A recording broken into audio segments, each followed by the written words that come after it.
홍콩인 3명이 내국인들의 명의로 된 위조 신용카드 36매를 사용하다 검거됐습니다.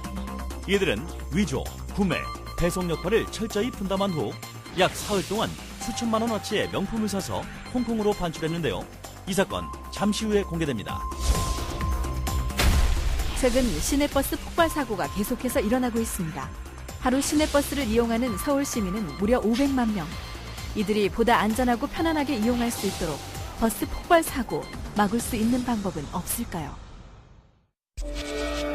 내국인 명의로 된 위조 신용카드로 수천만 원대의 명품 가방과 고가 물품을 산 홍콩인 일당이 검거됐습니다. 한국 땅에서까지 죄를 지으며 허황된 일확천금의 유혹을 뿌리치지 못한 홍콩인 일당 3명이 검거되는 순간을 이슈인 현장이 취재했습니다. 서울지방경찰청 국제범죄수사대는 지난 6월경 홍콩에서 위조한 신용카드 36매를 밀반입해 사용한 홍콩인 일당 3명을 검거했습니다. 이들은 서울 명동과 잠실에 위치한 유명 백화점 등지에서 위조된 신용카드로 명품 가방을 비롯해 해외에서도 판매할 수 있는 고가의 물건들을 구매하는 데 사용했습니다. 총 44회에 걸쳐 사용한 금액은 약 4천여만 원에 달합니다. 이들이 신용카드를 위조할 수 있었던 건 지난 2011년 국내 카드 단말기 해킹으로 인해 내국인들의 개인 신용 정보가 해외로 유출되었기 때문입니다. 이번 사건은 국내 신용카드 가맹점에서 해킹으로 유출된 내국인명의 신용카드 개인정보를 이용하여 홍콩에서 이를 국내로 밀반입한 다음에 국내 백화점 등지에서 4일간에 걸쳐 위조된 신용카드를 사용하여 물품을 구매한 사건입니다. CCTV를 통해 확인되는 모습은 위조 신용카드를 사용하는 홍콩인 일당의 범행 장면입니다. 물건 구매 역할을 맡은 홍콩인 한 명이 백화점 명품관에서 천연덕스럽게 가방을 구매한 후 직원과 대화를 나누는 대범함까지 보입니다. 그리고는 친절한 직원의 배웅까지 받으며 유유히 상점을 빠져나갑니다. 또한 이들은 해외에서도 인기 있는 태블릿 PC 전자제품을 파는 상점에도 찾아갔습니다. 그가 고른 것들은 모두 100만 원대가 넘는 고가 제품인데요. 조금의 망설임도 없이 위조된 신용카드로 결제하는 모습이 보입니다. 카드도 내가 갖고 있는데 결제가 되니까 되게 이제 당황스럽고 처음에는 이제 스팸 문자인 줄 알았어요. 네. 그러다가 자세히 보니까 이게 결제라고 해서 카드사에 확인해 보니까 실제로 결제가 됐다라는 거에 대해서 되게 이제 당황스럽고 무서웠죠. 정보가 이제 다 돌아다닌다는 거에 대해서 실제로 내가 대상자가 됐다라는 게. 실제 이번 사건에 사용된 위조 신용카드를 만든 위조책들은 실제 홍콩에가 있습니다. 홍콩에가 있고 이번에 우리 경찰에 체포된 사람들은 주로 이제 사용책, 국내에서 위조 신용카드를 사용할 목적으로 국내 입국한 사람들인데 이들은 대부분 이제 홍콩에서 어떤 빚이 있거나 도박에 의한 빚이 있거나 가정 환경이 어려운 사람들이 그 위조책들에게 포섭이 되어서 국내 입국한 경우입니다.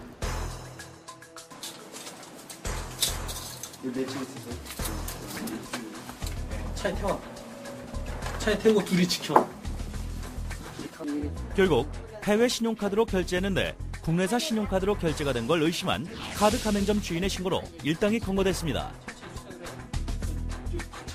예전에는 국내에서 위조 신용카드를 사용해서 물건을 구매를 하면 이를 본국으로 돌아갈 때 기내 반출을 했는데 지금 같은 경우는 국내 EMS나 어떤 해외 택배 서비스를 이용해서 그날 구입한 물건은 그 다음날 모두 해외로 반송하는 그런 수법을 사용하고 있습니다. 이들이 경찰의 눈을 피하기 위해 택한 방법은 국제특송 우편이었습니다. 우체국에 설치된 CCTV 속에는 배송 역할을 맡은 일당이 그동안 사들인 고가의 물건을 박스로 포장하는 모습이 보입니다. 이렇게 꼼꼼히 포장을 마친 후에는 어김없이 홍콩 현지 조직원들에게 국제특송 우편으로 물건들을 보냈습니다.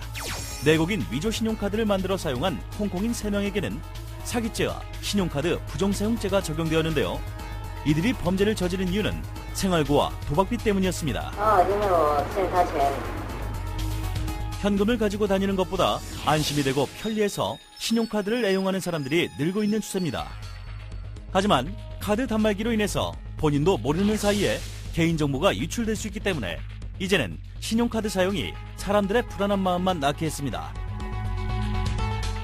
저는 잘 관심 있게 안 봐서 그런지 몰랐어요. 이제는 위조된 신용카드가 만들어지고 버젓이 사용되는 걸 속수무책으로 당하고 있을 수는 없습니다. 현재까지 칩으로 이루어진 그 신용카드는 위조되었다는 사례가 없습니다. 그래서 우리나라도 지금 일부 시행을 하고 있는데 점진적으로 조기에 마그네틱으로 이루어진 신용카드가 아니라 칩으로 이루어진 그런 신용카드로 모두 대체를 해야 되지 않나 그런 생각을 하고 있습니다.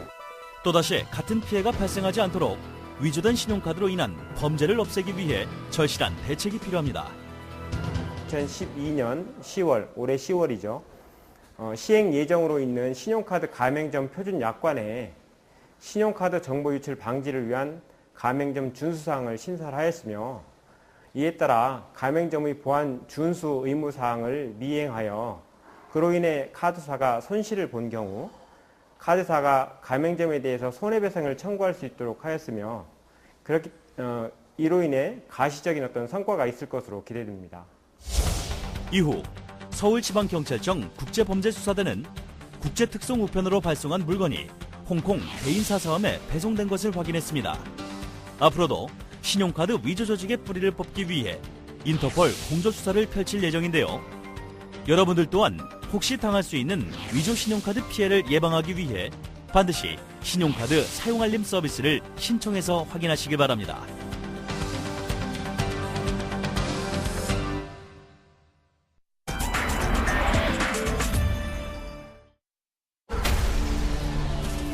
남녀노소 누구나 부담없이 이용하고 있는 대표적인 대중교통 시내버스.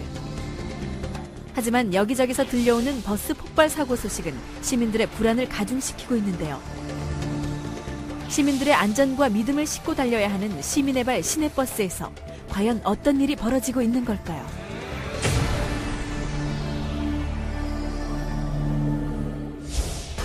요란한 사이렌 소리와 함께 관악소방서 구조대가 긴급히 출동한 곳은 관악구 봉천동의 한 복개도로. 현장에 도착했을 때 이미 도로 중앙에 서 있는 버스는 큰 불에 휩싸여 있었고 도로는 자욱한 연기로 가득했는데요. 버스 그 뒤쪽 부에 있는 엔진부에서 그 화염하고 연기가 상당히 심하게 발생하고 있는 상태였어요. 엔진 부분이 거의 다 탔을 정도로 거의 최성기 부분에 저희가 도착을 했고요. 가기 전부터 멀리서 봤을 때도 벌써 연기하고 불이 확연히 난 게 볼 수 있을 정도로. 여느 때와 변함없이 도로 위를 달리던 시내버스에서 갑자기 일어난 화재 사고. 다행히 당시 버스 안에 타고 있던 승객들은 신속하게 대피하면서 단 한 명의 부상자도 나오지 않았습니다. 버스 운전기사분이 화재를 이제 신속히 발견해서 사람들을 대피시킨 이후에 화재 진화를 하려고 노력을 했는데 화재 진화는 좀 실패하셨고 저희가 이제 도착하면서 이제 길이 좀 많이 좀 정체가 됐었어요. 그래가지고 좀 저희가 좀 도착을 조금 늦게 한 거 뭐 그런 것 때문에 화재가 격하게 연소 확대됐다고 생각합니다. 이번 불로 버스의 엔진부는 전부 다 타버리고 그 흐름으로 내부까지 까맣게 변했는데요. 이번 화재 사고의 원인은 엔진 과열로 보고 있습니다. 소화기를 해도 꺼졌다 싶어도 다시 이게 가열되는 게 계속 붙어가지고 안 되겠다 싶어서 전화한 거예요. 그래서 오시기 전에 출동했을 때 한번 뻥 터졌어요. 거기서. 사고 발생 열흘 후 제작진은 버스 화재 현장을 찾아가 봤는데요. 늦은 저녁 모두를 놀라게 했던 그 당시 버스 화재의 생생한 목격담을 들을 수 있었습니다. 사람들이 웅성웅성대길래 불이 나더라고. 그래서 저한테 불이 펑 퍼지더라고. 신고를 해도 소방관들이 너무 늦게 출발해갖고 늦게 도착해갖고 조금 더 늦었으면 그냥 그 옆에 건물로 위험이 당했어. 지난 2010년 8월 온 국민을 충격에 몰아넣었던 성동구 행당동에서 일어난 버스 폭발 사고. 승객 17명이 부상을 입은 대형 사고였는데요. 그 후로 이런 안타까운 사고가 되풀이되지 않도록 관계당국과 버스 운영업체 등에서 많은 노력을 기울이고 있습니다.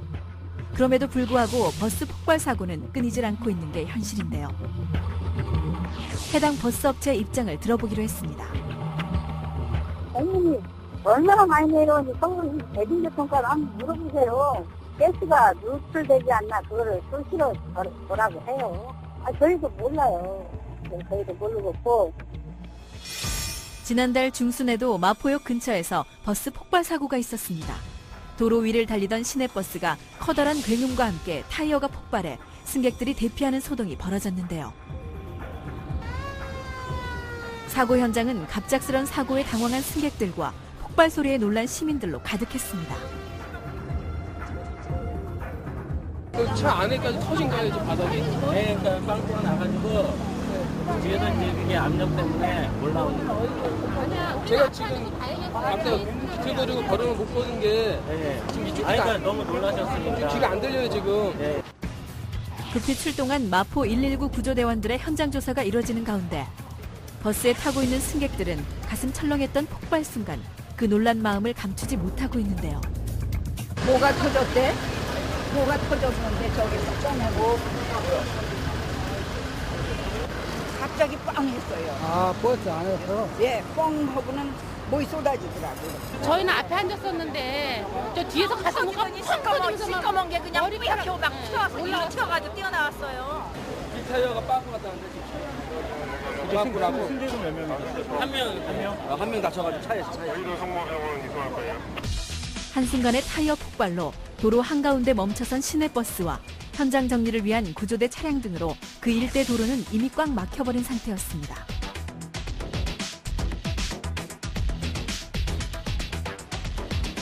도로 위에 선명하게 남아있는 사고의 흔적. 특히 시내버스에는 사고에 대한 어떠한 보호장치도 없는 승객들이 타고 있어 그 위험성은 클 수밖에 없는데요. 사고가 경미했던 걸로 판단이 돼가지고 저희는 우선적으로 안전 조치를 취한 후에 2차적으로 신호 체계에 맞춰서 그 차량 통제에 임했습니다. 몰려드는 그 시민들, 우왕좌왕하는 시민들을 안전하게 인도 밖으로 이동 조치했습니다. 잇따른 버스 폭발 사고, 과연 그 해결책은 없는지 도로교통관리공단을 찾았습니다. 미리 운전자들이 점검은 좋겠지만 그것을 하도록 법적으로 되어 있으나 그것을 매일 점검하는 것은 그 회사 측에서 자체적으로 할 수밖에 없는 것이 현재의 실정입니다. 매일 나와서 그걸 점검해서 출고시킬 수는 없기 때문에 거기에 적절한 회사에서 점검을 해가지고 출고해서 운전자들을 운전시키고 있는 방법이 현재에서는 진행되고 있습니다. 계속되는 무더위로 기온이 올라가면 버스 폭발과 타이어 펑크의 위험성은 더욱 높아갑니다. 시민의 불안감을 씻어주고 더 큰 사고를 막기 위해서 원인부터 철저히 파악해 구체적인 예방책을 마련해야 하는데요.